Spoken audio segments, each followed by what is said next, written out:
Okay, remember that they're changing my voice. So this is part 3 of the playlist Overkilling, that I'm the top martial artist ever possible. Let's look at some scriptures that prove me right. We'll talk about the mark of the beast real briefly here, and I'll talk about what sparring shows to some degree. And I have a more in-depth analysis of it in other videos. And we'll wrap this up here because this is just overkill that I'm the top martial artist. It should make it clear. So, Proverbs 21:7. The violence of the wicked drags them away, for they refuse to do what is right. Keep in mind that connects to Proverbs 18:9, which is only a few chapters before that, where it says, one who slackens his work is brother to one who destroys, right? So if you're not scrambling to do God's work, the violence that is occurring on the planet is also on you, to whatever degree it is. So we look at the violence of the wicked drags them away, for they refuse to do what is right. So when other people claim to be great martial artists or worthy teachers, and they're not scrambling to do God's work, they're not obeying God through me, okay, the violence of the wicked has also dragged them away too, off to hell, off to the pit, and on the very despicable paths one is on when they're going to hell. Proverbs 28:1. Let's go 1 through 13 here. So we don't have much time here. The wicked flee though no one pursues, but the righteous are as bold as a lion. So 7 chapters away or so, it says the wicked flee though no one pursues, but the righteous are as bold as a lion. Right? So if you're really righteous, and martial arts are about building character, okay, look it up. Even Google, to a large degree, shows you countless sources that say that. Okay, so they're slacking their work, they're fleeing from their responsibility. Okay, and who's pursuing them, right? The walking dead. The body without the spirit is dead, faith without works is dead. So the people who are pressuring them to conform are like nobodies in the eyes of God. So the wicked flee, the cowards flee outside the gates of the cowardly. Though no one pursues, but the righteous are as bold as a lion. Which lion? The lion of the Lion of Judah, right? What is superimposed on? Okay, because the Bible again is a book of confusions. Babel, Babel. The Tower of Babel, a book of confusion, right? It's lost in translation, it's lost in speech, it's lost in the languages, right? We see that in Revelation 17, where the waters stand for the peoples, the nations, the multitudes, the languages. The prostitute stands for their whore spirit, which is the spirit that dominates every church out there. When a country is rebellious, it has many rulers, but a ruler with discernment maintains order. A ruler who oppresses the poor is like a driving rain that leaves no crops. So the rich are oppressors, right? If somebody isn't poor in a sense, depending on the exact situation. For example, if people all of a sudden conceded my points, and gave me lots of money, I'd spend the money in a way that's righteous, okay? And I'm not in this for the money. I'd just buy a new car that's very humble. I'd buy maybe 2 houses so I can kind of keep it moving, right? Very cheap houses. Maybe that's $2 million, maybe $2,050,000 tops. But maybe the car's more like maybe $35,000. So $2,035,000. Okay. Where Elon Musk, for example, has $400 billion. And I'm the top martial artist ever possible. No one has any business being more wealthy than I am, but I don't care about money. Righteousness is greater than wealth. I make my romantic pitch to a woman with righteousness, right? In plain clothes, driving a Ford, not a Mercedes, not living in a mansion, what have you. Righteousness is much, much, much greater than wealth. Money isn't everything. Righteousness is everything. Righteousness delivers from death. Righteousness is what it takes to get to heaven. Blessed are those who hunger and thirst for righteousness' sake, for theirs is the kingdom of heaven, which is greater than any kingdom that the rich can attain. Those who forsake instruction praise the wicked, but those who heed it resist them, right? So they're forsaking the instruction to scramble and be prudent and to do God's work. Therefore, they're not even a true martial artist in the eyes of God, which is the source of character. If you're not monotheistic, God can be seen as the essence of the spirit of righteousness, of character, whether you believe that God exists or not. You know that exists. So the other martial artists, or people who think that they're martial artists, well, I actually am, they fail to kind of be up to par. But my top martial artist challenge, again, overkills that I'm the top martial artist. They don't have character to be martial artists in the first place. But on top of that, they can't beat me at single combat. They can't beat me at sparring. That proves that I'm the son of God, right? Martial is marital scrambled, as in marriage, right? Martial arts, marriage, right? Martial is in martial arts, marital as in marriage. Martial is marital scrambled, and I, Christ, am the bridegroom, the top martial artist, the son of God. Psalm 19. Evildoers do not understand what is right, but those who seek the Lord understand it fully. So they don't even understand how to do martial arts right in the first place. They don't understand how to have character in the first place and why to have character. But I understand it fully. Better the poor whose walk is blameless than the rich whose ways are perverse, right? So the poor who are poor because they serve God are the crops of the Lord, the vines that God delights in Isaiah 5:7. Okay. A discerning son heeds instruction, but a companion of gluttons disgraces his father. So it's talking about the greed of somebody who's, the idea of the greed of the glutton, not whether you're overweight or not. That's not so important. What matters is the heart. The Lord weighs the heart, not your body's weight. Okay, but they're talking about someone who's a glutton, spiritually speaking. And a lot of Satanists have used this to try to, keep people from coming to God, from obeying God through me, what have you. But that's what it's saying here. Whoever increases his wealth by taking interest or profit from the poor amasses it for another who will be kind to the poor, right? So a righteous ruler is going to live a life that's better than hoarding money and having fancy clothes and fancy things and fancy jewelry, all that stuff for kids. Okay, a righteous person conveys righteousness, and his presence and his spirit and his path is so much greater than just some wealthy guy with a nice coat or something. It's stupid. Obviously, righteousness is greater than wealth. Anyone who doesn't think that is literally insane. They don't know the difference between right and wrong. Like, they're criminally insane. They don't know that righteousness is the right thing to pursue and blood money is the wrong thing to pursue.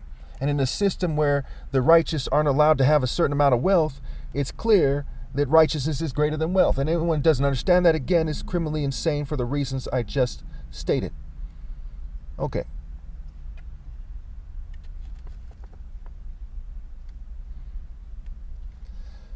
If anyone turns a deaf ear to the poor, even their prayers are detestable. So I made part 2 twice, and in one of the versions, I made it clear that their prayers are detestable. So we're on verse 10. Whoever leads the upright along the wrong or an evil path will fall into their own trap, but the blameless will receive a good inheritance.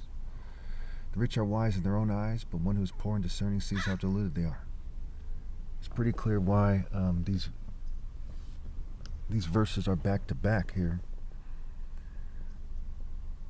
It's obviously stupid for them to do what they're doing. Okay, it's kind of cold right now and I'm being fumed, what have you.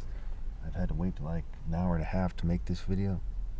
So let's just wrap this up here. But it's very obvious that the rich think it's smart to persecute me and to starve all these people and cause all these Americans to commit suicide and all this horrible stuff that's happening all over the world because they're deluded and they're sick and they look very stupid. And people spend money trying to look good more often than not. And they look very, very dumb. I'm glad I'm not them. I thank God that I'm not one of these rich oppressors, utterly disgraced types of people. They just don't use their head. Okay. When the righteous triumph, there's great elation, but when the wicked rise to power, people go into hiding. Whoever conceals their sins does not prosper, but the one who confesses and renounces them finds mercy. So, as people aren't confessing their sins, they're evil. As people are trying to conceal the fact that they're working with the New World Order to some degree, and they're not repenting, okay, they're not prospering, right? They don't prosper, they don't prosper. And when we're talking about mercy here, again, it goes back to the bottom line here. After my flesh dies, people will be sealed in hell. They must obey God through me. They must rally and obey God through me. Okay? And let's say they try to do the right thing after my flesh dies. They're still going to hell. It's just to what degree? So now let's look at the mark of the beast here real quickly.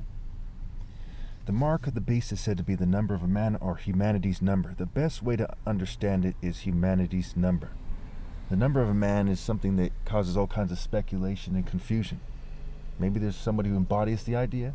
There's many characters in the story, Cain, who seems to embody the idea. But it's really humanity's number.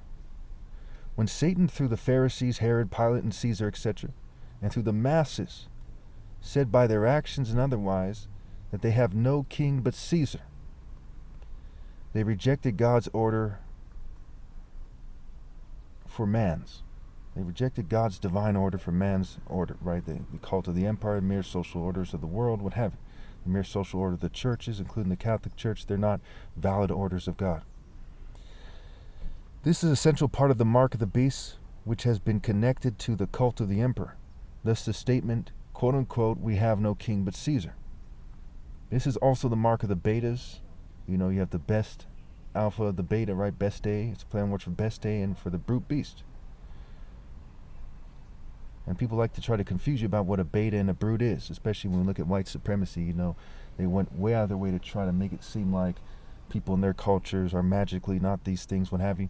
If people are in a white culture, they haven't transcended the world. That's the main culture that dominates the world. A lot of times I see them try to scapegoat the Jews. Yes, it's white Jew and LGBT people who are the main people oppressing the planet, right? These governing class types, what have you. But the main culture they're in is white culture. So the essence of the mark of the beast in a very key place, because it's the mark of humanity in general, but the bell that rings the loudest, right? When you really see the essence of it, you see it in the cult of white culture, of this global culture, the reason why the governments of the world are the way they are, the way they dress, the way they think, the way the global system works, what have you. And we see that both capitalism and communism in their current forms spring up from the West. Okay, so why I'm right about martial arts and what they mean has to do with, wisdom, sound judgment, the commitment to the highest cause, okay, making a point. So I'm maneuvering somebody and you're saying, okay, I made that point there. You beat him to 10, right? Making a point in sparring. The word point is a play on words for in top, right? Martial is marital scramble. And I, Christ, and the bridegroom, the top martial artist. So we look at the blocks. And there's a lot of words in, your stance, right? They say a cat stance, a horse stance, a bow stance, a front stance, a twist stance. There's various ideas there, right? And they say snake style and the dragon. And within the greater martial arts systems, you put them all together and look at the words they're saying: taekwondo, take window, kung fu, king fo, and so on and so forth. We see this kind of system where when you're sparring, who beat everybody, who went beyond everyone? It was me, right? The Royal African Falcon Martial Art Order. God's divine martial style is connected to the sun, Psalm 19, Malachi, the sun in righteousness. There's a lot of things there. A hook punch, right? Weaponless forms. Okay, the word form has the word for. And so you have the word forged, right? For God, and forging your mind, body, soul, and spirit. There's a lot of reasons I'm right here, right? The word fight, like the word flight. The word divine, like the word diving. Now, a lot of times in the wordplay, you see that Satan puts his 2 cents in. Basically, the wordplay comes from Satan, and he tries to confuse things by making some words make it clear what Satan's plan is. And you think, it's basically Satan pretending to expose himself, like with the Bible, but he's really just trying to confuse you. For example, the word divine is like the word devil to some degree, right? And as you remove the letters that aren't shared by both words, you get the word L-I-N, you get the word line without the E. So they want to pretend that their devil line is divine. And we see in martial arts, you see that I've triumphed because of my diligence, my prudence, my determination, my will. I put my will above everyone, especially people trying to oppress me. Okay, we see, the timing. We see the focus, the heart, the courage, and so on and so forth.